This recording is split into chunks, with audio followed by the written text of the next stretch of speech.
Lifted Drinks. Join the party, skip the hangover. Created by hemp and cannabis lovers, Lifted is an amazing, tasty, non-alcoholic beverage created to improve any evening in or weekend out. Lifted is 100% hemp cannabis, 100% consistent, 100% of the time. We could ship anywhere in the U.S. Just add ice or mix it with your favorite beverage. Check them out at lifteddrinks.com. That's LYFTED drinks.com. Enter in radio to get a 20% discount at checkout. You must be 21 or over to join the party and skip the hangover. You'll never be caught needing to replenish your stash again when you subscribe to Hemper's monthly smoking boxes. Hemper's hands down the best place to stock up on your smoking supplies no matter the occasion. Curated with innovative and hand-selected products to ensure you're getting the absolute highest quality accessories for your smoking experience. Hemper's monthly smoking subscription service provides $100 plus in value for only $40. There's also the convenient options to receive every month, quarterly, semi-annually, or annually. And right now, use promo code HEDGE10 to get started and receive 10% off Hemper's box or the XL box at hemper.com. It's only entertainment. Welcome back to The Talking Hedge. I'm Josh Kincaid, capital markets analyst and host of your cannabis business podcast. With me today, Nick Warrender. He is the CEO, the founder, CEO of Lifted Made. Nick, thanks for being with us at The Talking Hedge. Pleasure. Thank you, Josh. Glad to be here. So founded in 2014, Lifted Made a leading manufacturer of hemp-derived and non-hemp-derived products under its flagship brand, Herb Finest Flowers and Silly Shroom. And then in February 2020, you guys became a wholly owned subsidiary of a publicly traded Lifted Partners, available on the OTC, publicly traded LIFD is a ticker symbol. How did it all get started? What's the story? Yeah, sure. Well, I grew up playing basketball. That was like my first love, and had the fortunate success of playing throughout the country, playing with guys that ended up in the NBA and Division I basketball. And when I was 16, I actually got abducted in Belize. And through that experience, I became very ill and I turned to CBD. And at the time, it was brand new. You didn't really hear about it. It was super expensive. I'd used cannabis throughout my experience of being sick. And that was really the one thing that was helping with, pain and mental clarity, and CBD was a really good supplement for me to still be able to get through school and, be more functional. And as I was getting out of college and I had personally good experience with CBD, I was like, this is what I want to do. I don't know how I'm going to do it. I only got $900, but everybody's got to start somewhere. So built out a small 10 by 10 clean room at my parents' house. It was a little warehouse. We called it the barn. And we made our first batch. It was no more than 100 bottles, and started going to, the local vape shops and rinse and repeat, right? So for the first few years, it was just me, then started hiring on a few guys to help in production so I could get out and sell more, and just kind of snowballed into this national brand. Today, we've got over 150 employees. We've done it all with internal working capital. So, we've had to learn, what does distribution in this industry look like? What are consumers looking for? How do we price these products? And how do we differentiate ourselves in a market that has low barrier to entry? So it's been quite the journey as a person, as an entrepreneur, very humbling experience, a lot of wins, a lot of losses, and, just riding that wave of new emerging industries, new entrepreneurship, and really living out the American dream. So, we're super blessed here in Wisconsin. We're fortunate to have been an innovator in the space for a lot of years, and really kind of created a formula that is duplicatable to get products into market, get consumers feedback, and continue to move the industry forward. Mm-hmm. Yeah, it's an interesting story. I kind of got into cannabis. I wanted to play in the NFL. That was never going to happen. I didn't know that in junior high, but I went to an all-male high school just because I wanted to be in their sports program. So very dedicated, focused, wanted to do my thing, and then broke my shoulder right before college. I was going to have scholarship and all of that, and totally changed my life completely.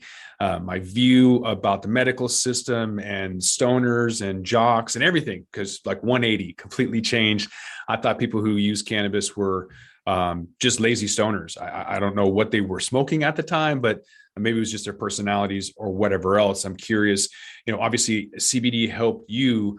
Was it for pain? Was it for PTSD? I can only imagine. I don't know your story, your abduction story at all, but I can only imagine it's multifaceted from the pain and the sickness, both physical and mental.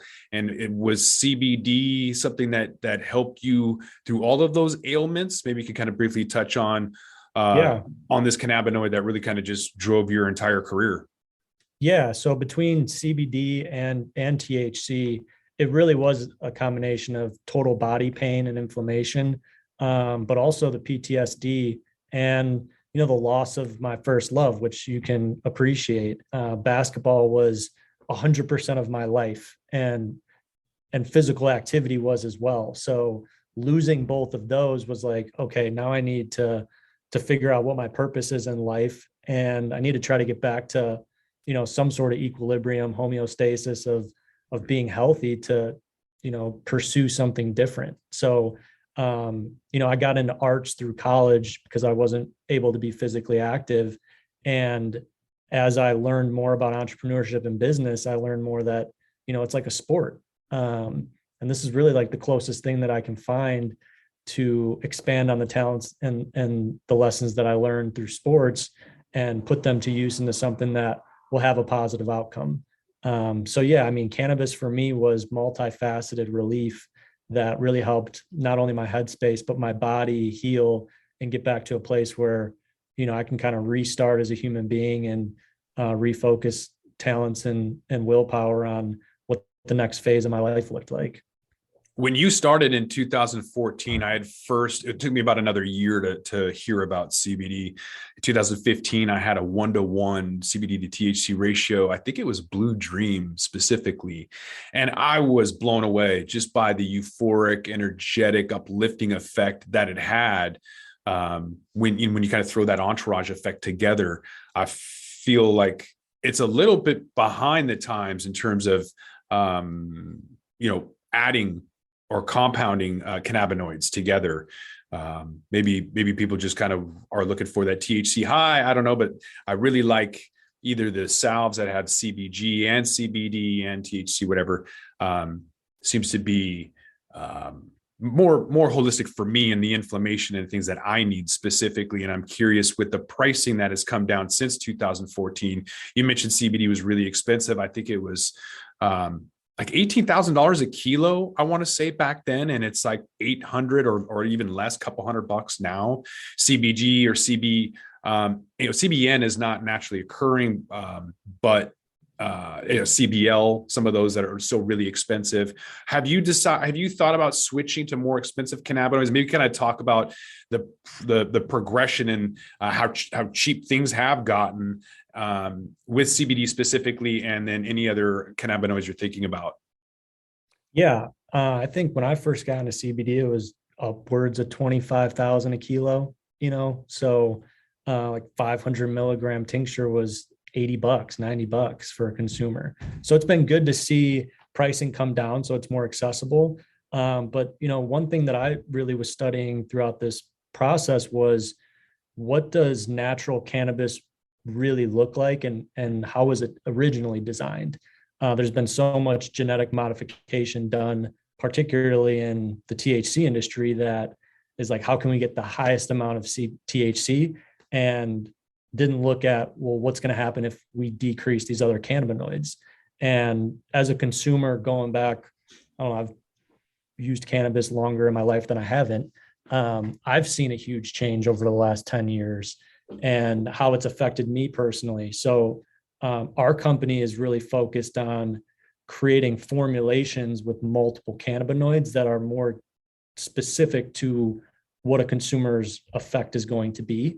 And that can be, cheap CBD isolate that's a couple $100 a kilo. And then you're starting to talk about THCP and THCV and a lot of other cannabinoids that are upwards of $100,000 a kilo. So we look at a balance between how do we formulate to be more specific on effect, and then how do we also do it that's economical so that people can get it in their hands and actually use these products.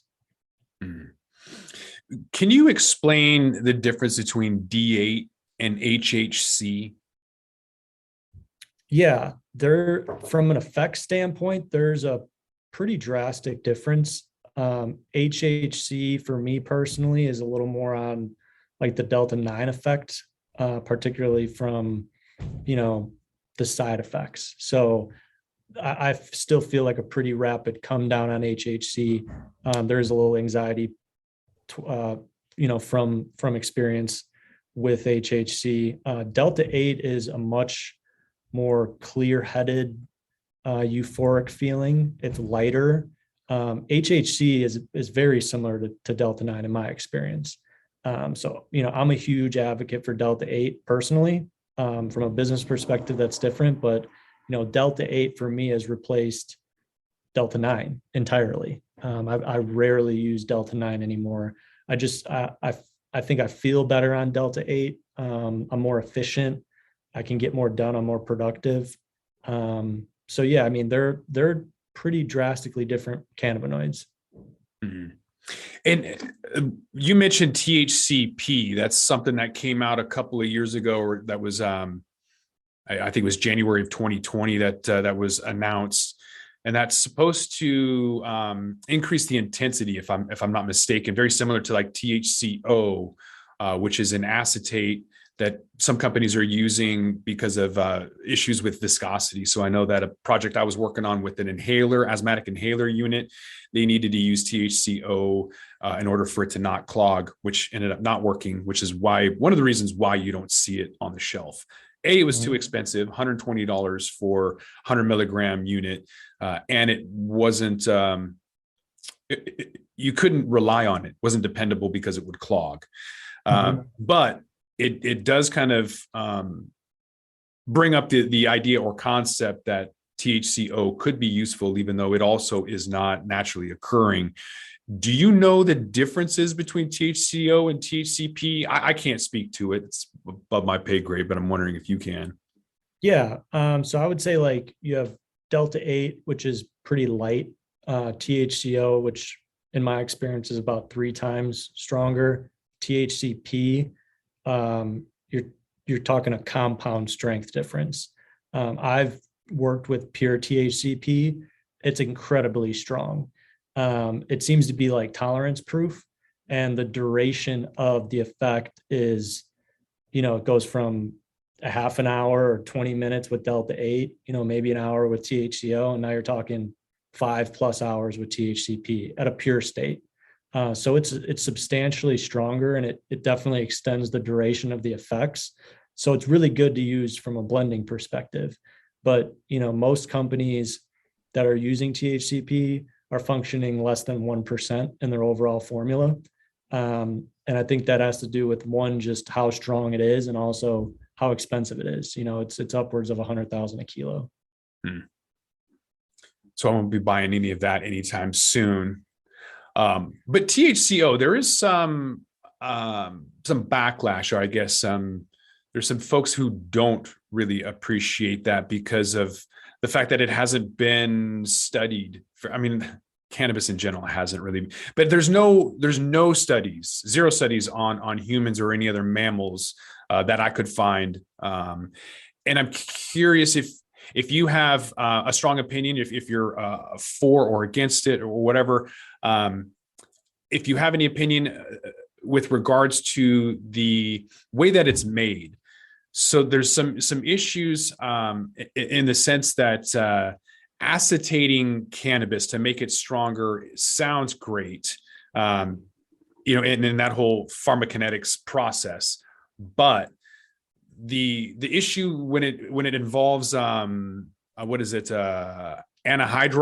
it's a highly corrosive and caustic solvent that can create dangerous reactions and chemicals when used together. Do you have any opinion about the process in which THC-O is made? I mean, I can certainly get you further information. We work with some of the top chemists in the country. One thing that's important for us is cleanliness of oil that we're using, right? Be it THCO or Delta 8 or CBD or anything, it's super important to be testing for not only solvents, but reagents. And that's something that we do and our labs do. So we know that any input material we're using is very, very clean and it's safe. So THCO is a great cannabinoid. It has amazing effects. It's very clean. The oil that we get, most of the oil in the marketplace is very, very clean. And these are true PhD chemists that are working on these. These aren't, backyard bathtub made cannabinoids. There's extremely smart scientists that are working on these cannabinoids, and the testing is way beyond even what we're seeing in the medical marijuana industry for these type of cannabinoids.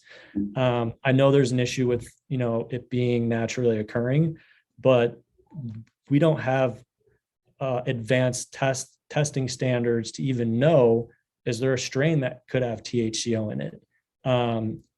Has there been effects from cultivation over the last 15, 20 years that has genetically modified plants? Again, I think it comes back to like, what was natural cannabis? And I think it was a combination of a lot more cannabinoids than we see available on the market. So, I'd love to see more testing standards come to fruition. I'd love to see more genetics come to fruition that are more geared towards full spec cannabinoids that, perhaps maybe some of these cannabinoids are naturally occurring and we just don't know it yet, or we can't test for it.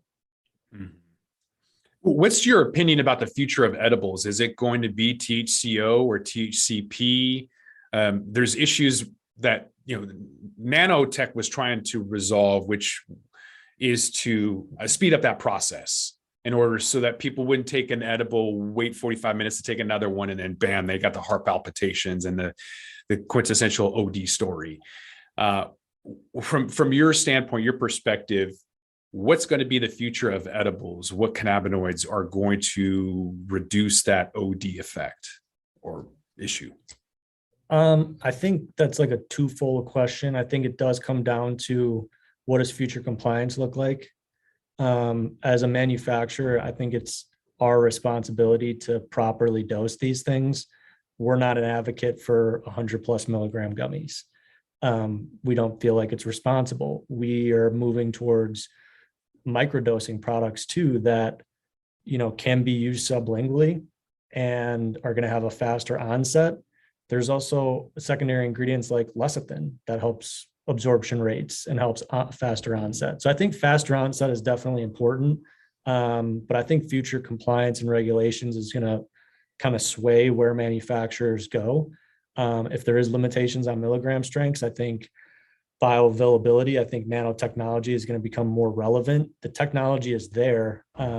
There's just a disconnect between what distributors, retailers, and consumers perceive value, right? So right now it's the higher the strength, the more valuable. And it's hard to slide in something that's 1/10 of the milligrams and say there's technology behind this where you're going to get similar effects and be able to carry over that value from an economic standpoint. So, we're trying to find like a very happy middle ground where we're responsibly dosing edibles. We're using secondary ingredients to improve efficacy, and we're working at scale to get our costs down to be able to offer products that are more responsibly dosed, but can still compete with where the market is headed, which is small count, very strong edibles. And I think that's where, consumers get in trouble because you think I'm only going to eat one.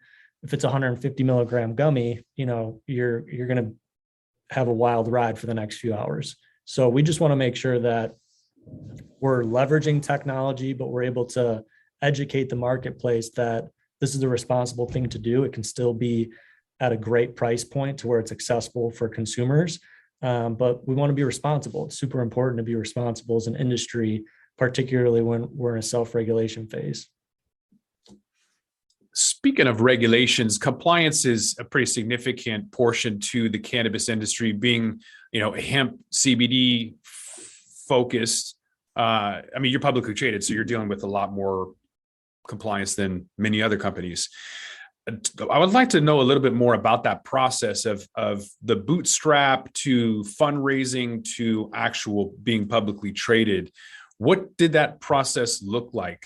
You went public in probably one of the worst times in recent memory, right before the collapse. So it was good timing on your part. But wondering about the whole process, and maybe you can walk us through what that was like. There's a lot of people that were raising capital early on in 2014 who are no longer here. Many people who didn't make it, and yet you did, and you survived the pandemic. Walk us through that process, and what was it like to initially raise capital? Was it seed funding, family, friends round? What was that from start to finish? Yeah, so it was pretty simple. I started with $900 and we never took on any outside capital, even when we went public, beyond like the merger and the consideration for the merger. There wasn't working capital through that process either. So we really had to learn how to add value to the marketplace and how to grow organically, which I think was when it came down to these really hard times. It was a big benefit for us. I think we had a huge advantage because we really had to learn how to add value to the marketplace and how to turn that into revenue and how to turn those into profits and how to protect every dollar that came in because it was ours. So, the pandemic hit and CBD tanked. Pretty much all of our retailers shut down, and we sold hand sanitizer for the next 3 months. We retooled all of our manufacturing. We didn't lay off anybody. We just kind of constantly had our ear to the ground as what's the market asking for. And if it's CBD today or CBG tomorrow or Delta 8, or if it's something like hand sanitizer, you have to be flexible and be able to pivot to where the market shifts, even if it's totally out of your typical scope of work. So we've carried that same lean mentality even throughout scaling up to the amount of employees we have now, over 150, to say, look guys, we can only look so far ahead. We know where the market is today. This is where we believe the market should go, and that's where we've invested our money. But it's very difficult to raise capital right now. I mean, we're in a capital raise phase really for the first time as a public company beyond money that was raised prior to me being a part of it. And this industry is like a black sheep. We're putting up great numbers. We're putting up great profits, positive EPS, everything you would look for a healthy company. And even we're having trouble raising money. So I couldn't imagine being in a position where you had to raise capital just to continue. And I think that's why we've seen a lot of companies go out of business or go under, is because they were in a position where it was raise money or die. And fortunately for us, we started very small and we had to learn kind of that scrappy grind. And we've continued to take that as we've scaled it to say, let's protect the money in the bank. Let's move fast and move nimble, but also be conservative. And we don't know what tomorrow holds. So our approach has been a little bit different, particularly as a public company in this space, because it hasn't been like a raise money to grow type mentality. It's just been, some small town Midwestern guys that are not afraid to put the work in and really get out there and grind. You mentioned the differentiator or what you thought was your value. And I'm curious what that is, because there's so many CBD companies out there, and it seems like what they're offering is either just a difference in branding or that they say their products are just better. You see a lot of cannabis people, they're like, oh, we got the fire, and that's their product differentiation. How do you bring value? So we're a brand that manufactures our own products. And I know that might sound like, well, isn't everybody manufacturing their products? But no, they're actually not. So we only use a few co-packers from the edibles side, and we manufacture a lot of stuff in-house. So for us, it's been first to market on a lot of innovative things, and that's really helped kind of catapult our name and continue to build the brand equity. And we're really design focused from a brand perspective. So innovative packaging, and everything that goes along with that from a marketing perspective. So, new formulations that the market hasn't seen that are highly effective, coupled with, really innovative branding and something that pops off the shelf. And then of course, getting to scale to be price competitive. So a lot of this was, not like an overnight thing, but it took a lot of years to build deep distribution connections, build that trust with distributors to the point where if we launch something new, we're not even sending out samples. They're like, we just want to buy it. We trust you guys. We know that you guys are on the forefront of what innovation looks like in the space. So it's a difficult market where differentiating yourself is a hard thing, but it really does come down to being innovative on the actual formula standpoint, and then coupling it with packaging that, a consumer can really vibe with. How important is distribution? There's a lot of athletes coming out with brands and they get into a few stores and then they don't move any product at all. My opinion is that it boils down to distribution and then the fact that nobody really cares about athletes or rappers or anybody.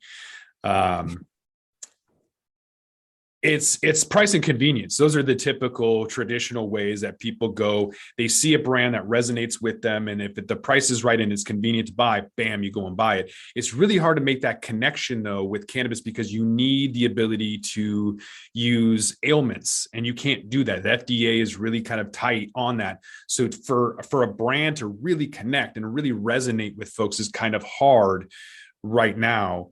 And so I guess I always ask like multiple questions. Is branding really important for you, or is distribution? What are you doing on both sides to have first mover advantages? Yeah, distribution is the currency in this space. It's the most important thing. You can create a beautiful brand, you can create a super effective product, but if you don't have distribution, you don't have anything. And that's something for us that just took time. There's a lot of people that have asked me, like, how did you get the distribution that you have? Like, how do I get that? And it takes years. It took me 3 years before I got into our first big distributor. And I would go down there every week, even though they didn't buy. And I would talk to the guys that are fulfilling orders, and I would watch the pallets coming in and what's moving and why it's moving and how it's priced, even if it was a product that was in a different category, just to really understand like what resonates with consumers and why does some products move, one case and other products move 10 pallets. And it was just a lot of years of really learning that, and then establishing relationships directly with these distributors to say, okay, like, what are your thoughts on this, and getting that feedback. And every quarter we dial in our products, and it's like, how do we continue to do better? And there's a lot of companies that have some success, and then, they sit on their morals and they're like, this is going to move forever. Like, we're not selling ketchup. People want something new. They want something different. They want to see, like, the attention span of a consumer in this market is that of like a gnat, so you can have something that's great and hot for a month, and it's like, what are you following it up with? So it's really important for us to keep our new product pipeline filled, and then to adapt to where compliances, state compliances, price points are. There's a lot of moving parts to stay relevant through distribution, and you have to consistently and continually recreate yourself. You mentioned it's a difficult time right now to raise capital, not just you specifically, but like literally everybody. I think the exception is financial tech companies, because everyone wants to invest in technology during a first bear market in over a decade. So outside of that sector, I think everyone is on the sidelines, waiting to see what happens and not really wanting to jump in and invest. Pot stocks, cannabis, hemp, whatever, have always been challenging. There's been a lot of, I would say, stupid money. And that, what I mean by that is individuals that don't really bring anything other than the money with them. There's very little synergistic qualities that they can help propel a company. And so with that, you have a lot of speculation, just random individuals getting into the game, creating noise, And so a lot of these stocks are just moving in momentum of the news rather than independently of their own fundamentals basically it's all technical or news driven. Where do you feel like your stock price should be right now? I know you can't really say a whole lot with compliance, but your stock is probably not moving independently rather than in tandem with the news. When do you expect that to change, and where do you feel it should be at? I don't know where it should be at, but I don't think it's a good reflection of the value of our company. I'll put it that way. I think it's super important for us to get on an exchange and be able to get that analyst coverage and bring more exposure. It's an interesting paradigm where you have an operating company and a brand that has so much exposure, that has so many people that know about it, that have bought into it, that believe it, and then the public company that just doesn't have that exposure yet. So there's a little bit of a disconnect. But I think we're doing all the right things. And if we continue to do that, the stock will properly reflect the value of the company. So our goal is to get on a bigger exchange in the near future to help bring that exposure to the actual marketplace. For anybody that's on the sidelines or any skeptical investors that want to do some more research, you guys are on OTC under the ticker symbol LIFD for Lifted Made. Are you guys on social media, or you have a website anywhere else that people can find you at? Yeah, liftedmade.com, and then all of our social handles are on there as well. Okay. All right. So I think with that, we're going to have to roll this one up. So I want to thank my guest, Nick Warrender. He's the founder of Lifted Made, again, available on OTC under LIFD. Nick, thanks again for being with us at the Talking Hedge. Thanks, Josh. It was a pleasure. I appreciate it. I'm Josh Kincaid. This is the Talking Hedge. Don't forget to like, share, and subscribe, or don't. And I'm out. Don't forget to smash that like button on your way out and check out these other videos that we've got.